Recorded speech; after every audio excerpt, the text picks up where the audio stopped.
18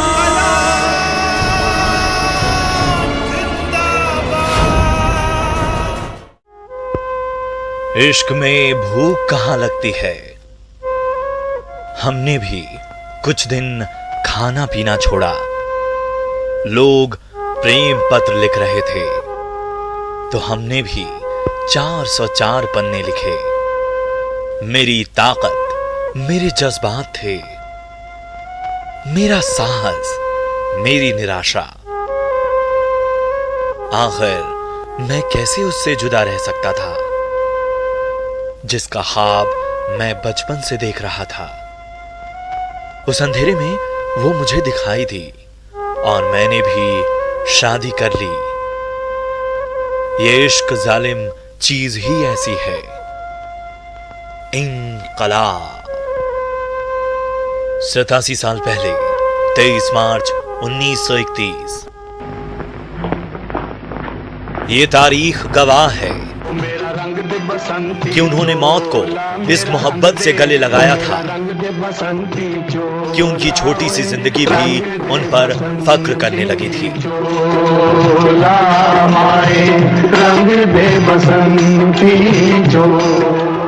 और जिंदगी ही क्यों, उनकी शहादत ने इस मुल्क को जश्न आजादी का वो चिराग दिया जिसने पूरे हिंदुस्तान को उसकी लौ से रोशन कर दिया।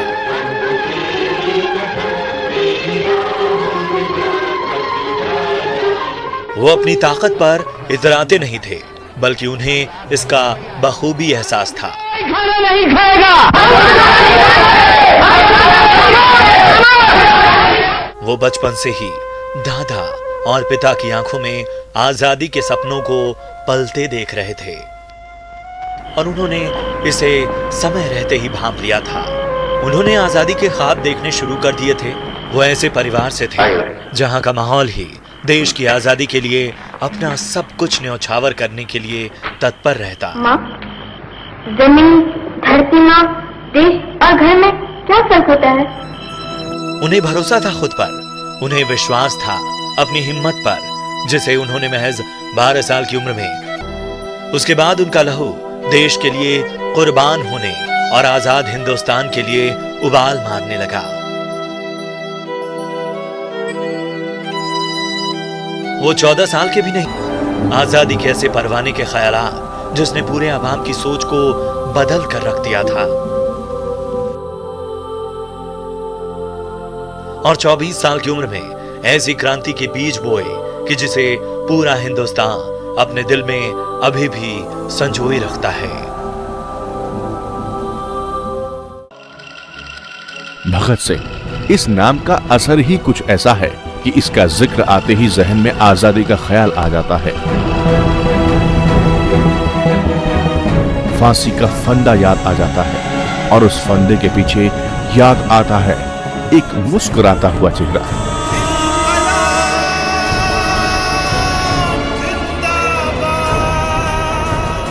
हल्की मूछें और गोल हैट वाली ये तस्वीर जो न जाने कितने सालों से युवाओं के दिल में बसी है। आजादी को दुल्हन और मौत को माशूका मानने वाले इस चेहरे ने इस देश के मन को इतने करीब से छुआ कि गांधी के देश में देखते ही देखते वो नेशनल हीरो बन गया।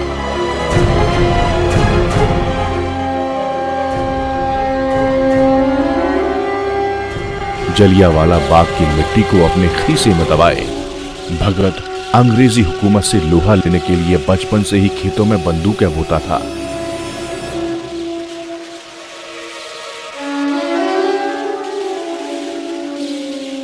बड़े होने पर उसने अपने साथियों को असला के साथ आदर्श और सिद्धांत के औजारों से भी लैस होना सिखाया। कलम और बंदूक से उसकी बराबर की दोस्ती थी। उसने बताया कि आजादी उनके लिए युवाओं के खून का बहस कोई उबाल नहीं था, बल्कि वो सांसों में सिमटी उसकी पहली और आखिरी चाह थी। उसने बहरी ब्रिटानिया हुकूमत को सुनाने के लिए केंद्रीय विधानसभा में बम फोड़ा तो इसकी गूंज सारी दुनिया में सुनाई दी।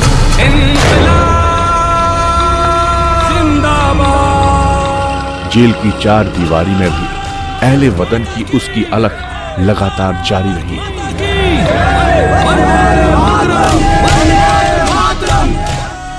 फांसी के फंदे पर झूलने के आखिरी लम्हों तक उसका वजूद इस देश को उसी शिद्दत से आंदोलित करता रहा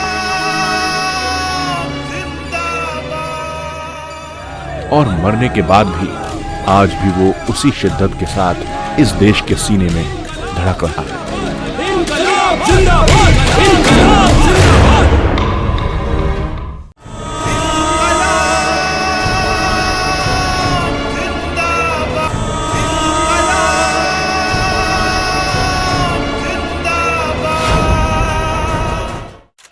नब्बे बंदूकें, 1650 राउंड गोलियां और 10 मिनट में 1000 मौत। इतिहास का सबसे बर्बर हत्याकांड, जलियांवाला बाग।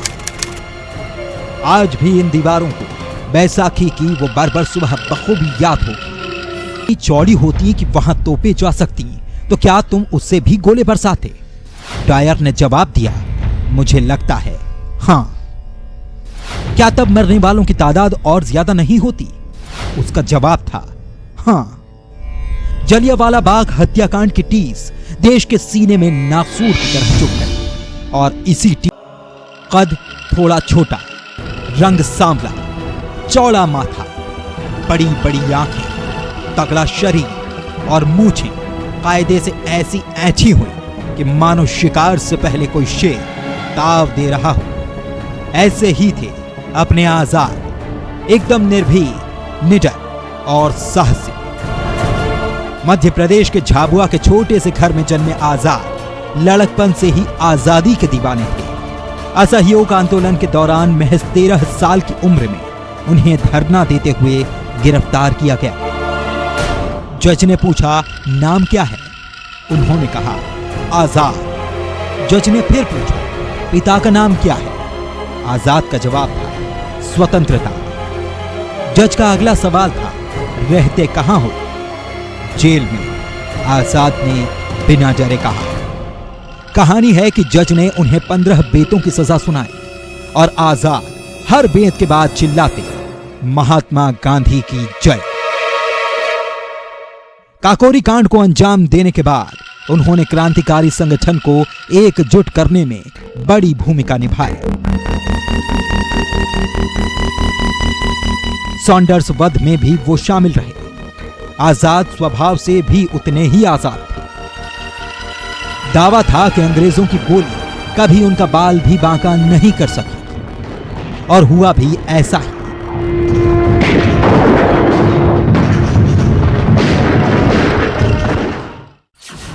दिन 9 अगस्त साल 1925। समय रात 8:40। जगह काकोरी।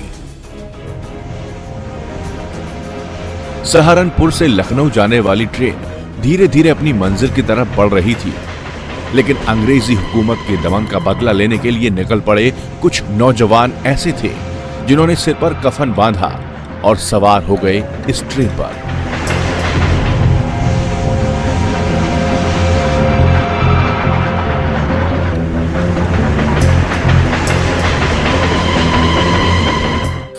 राम प्रसाद बिस्मिल, अशफाक उल्ला खां, रोशन सिंह, चंद्रशेखर आजाद और उनके कुछ साथी अचानक चलती ट्रेन साहस, शौर्य, संकल्प के साथ इस टोली ने काकोरी के पास चलती ट्रेन में ही अंग्रेजी खजाने को लूट लिया।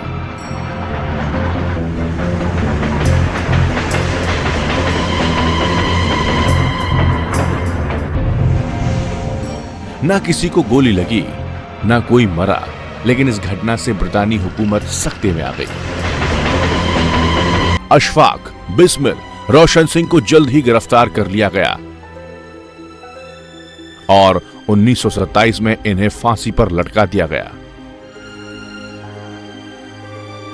लेकिन काकोरी की इस जमीन ने युवाओं के बीच आजादी की ऐसी अलख जगाई कि जिसे अंग्रेज कभी नहीं रोक पाए।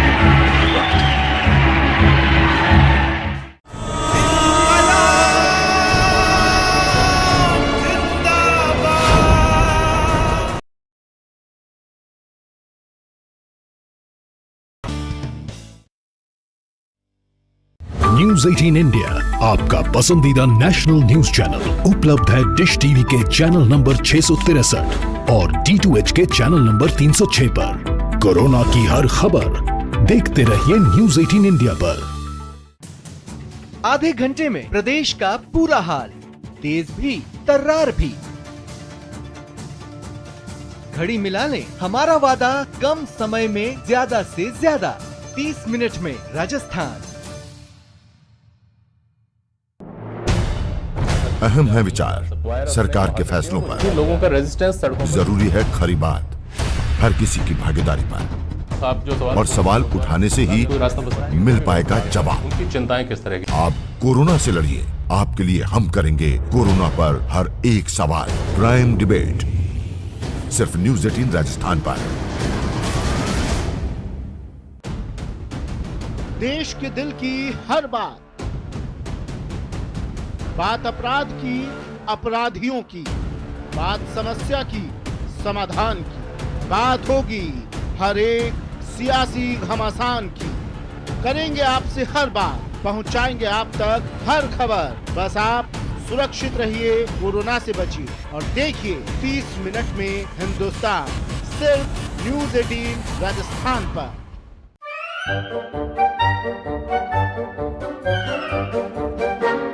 अखबार हुआ ठप, आउटडोर हुआ बेकार, टीवी ही दे रहा है विज्ञापन को तेज रफ्तार। करोड़ों दर्शकों तक न्यूज 18 पहुंचाएगा आपका ऐड। न्यूज 18 की टीम दमदार बनाएगी आपका ऐड शानदार। जल्दी कीजिए, कहीं छूट ना जाए ये सुनहरा मौका। हमें मेल करके उठा लीजिए बड़ा फायदा। ये स्पेशल ऑफर है अगले 15 दिनों तक। साथ ही मिलेगा हमारी वेबसाइट पर प्रमोशन। आज ही मेल करें sales@nw18.com पर। न्यूज 18 इंडिया आपका पसंदीदा नेशनल न्यूज चैनल उपलब्ध है टाटा स्काई के चैनल नंबर 519 और एयरटेल के चैनल नंबर 318 पर। कोरोना की हर खबर देखते रहिए न्यूज 18 इंडिया पर। भैया राम राम, नमस्कार। बाहर ना जाना, कुछ बता रहे हैं, कुछ चेता रहे हैं। आपने लॉकडाउन के दौरान देखा कि हम क्या कर रहे हैं।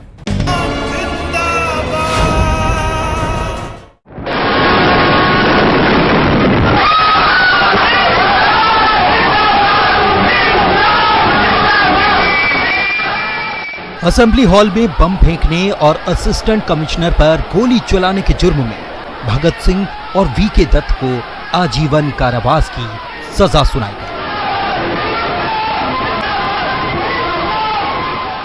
जिसके बाद ब्रितानी हुकूमत ने एक एक कर सभी क्रांतिकारियों के ठिकाने पर छापेमारी शुरू कर दी और कई संगठनों के इनकलाबियों को गिरफ्तार कर लिया। उसके बाद भगत सिंह और वीके दत्त को दिल्ली से लाहौर जेल भेज दिया गया। एक कड़ी कमजोर होने से सारी जंजीर टूट गई। जयगोपाल के सरकारी गवाह बनने से लाहौर, सहारनपुर, कलकत्ता और दूसरी बम फैक्ट्रियों पर छापे मारकर पार्टी के सैकड़ों मेंबरों को गिरफ्तार कर लिया गया। जेलें भरी जाने लगी। जहां कभी मौत का सन्नाटा रहता था, अब वहां देशभक्ति के गीत गूंजने लगे थे। दूर तक याद आई थी, समझाने को। मेरा रंग दे बसंती चोला, मेरा रंग दे, मेरा रंग दे बसंती चोला, रंग दे बसंती चोला, रंग दे बसंती चोला। कोर्ट में पेश होने के बाद भगत सिंह ने ब्रितानी हुकूमत की ईंट से ईंट बजा दी। सारा हिंदुस्तान मुस्लिम है।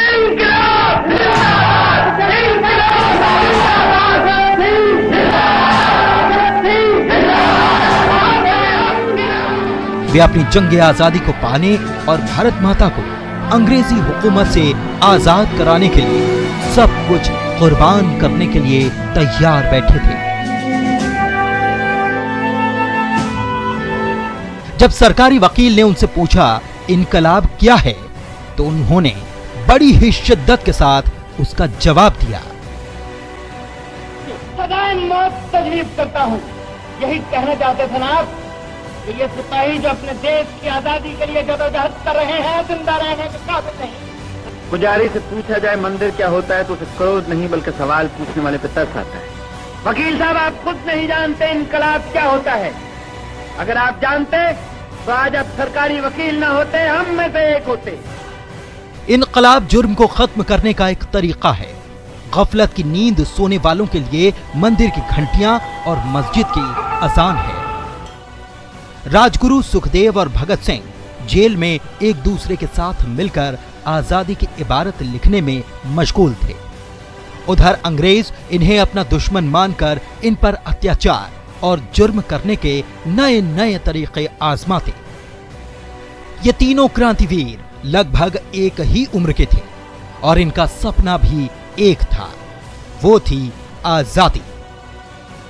और इनकी मौत की तारीख भी एक ही दिन तय की गई।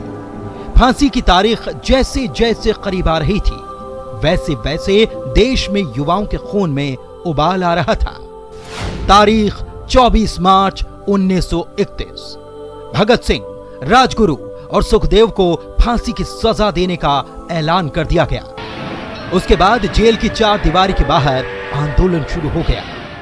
अंग्रेजों ने चाल चलते हुए फांसी का वक्त 11 घंटे कम किया और 23 मार्च 1931 को इन वीर सपूतों को फांसी के फंदे पर लटका दिया। इतनी सी बात हवाओं को बताए रखना, रोशनी होगी चरागों को जलाए रखना। लहू देकर की है जिसकी हिफाजत हमने, ऐसे तिरंगे को हमेशा अपने दिल में बसाए रखना। 23 मार्च 1931 को इन वीरों को फांसी पर चढ़ा देने और उन्हें मौत की नींद सुला देने के बाद भी हिंदुस्तान खामोश नहीं रहा। उसने आखिरकार भगत सिंह, राजगुरु और सुखदेव के दिखाए गए क्रांति के पथ पर चलकर अंग्रेजी सरकार को घुटने टेकने के लिए विवश कर दिया और मां भारती को उनके चंगुल से आजाद कराया। ये वीर सपूत ऐसे थे जिन्होंने अपने प्राणों की आहुति देते समय ना ही हिचके और ना ही अपने इरादों को बदला, जिसका नतीजा है कि पाकिस्तान में भगत सिंह को सर्वोच्च वीरता सम्मान निशाए हैदर से सम्मानित करने और उनकी प्रतिमा को लाहौर के शादमान चौक पर स्थापित करने की मांग पुरजोर तरीके से उठाई जा रही है। वहीं भगत सिंह मेमोरियल फाउंडेशन ने शादमान चौक का नाम बदलकर भगत सिंह चौक रखने और भगत सिंह को निर्दोष साबित करने की अपील की है। दरअसल ये वही शादमान चौक है जहां क्रांतिकारी भगत सिंह, राजगुरु और सुखदेव ने देश की आजादी के लिए बलिदान दिया था। संगठन ने पाकिस्तान प्रांत की पंजाब सरकार को दी गई तारजाजी में कहा है कि भगत सिंह ने उपमहाद्वीप की स्वतंत्रता के लिए अपना सर्वोच्च न्योछावर कर दिया था। इसलिए सरकार को इस पर संज्ञान लेते हुए जल्द से जल्द फैसला करना चाहिए।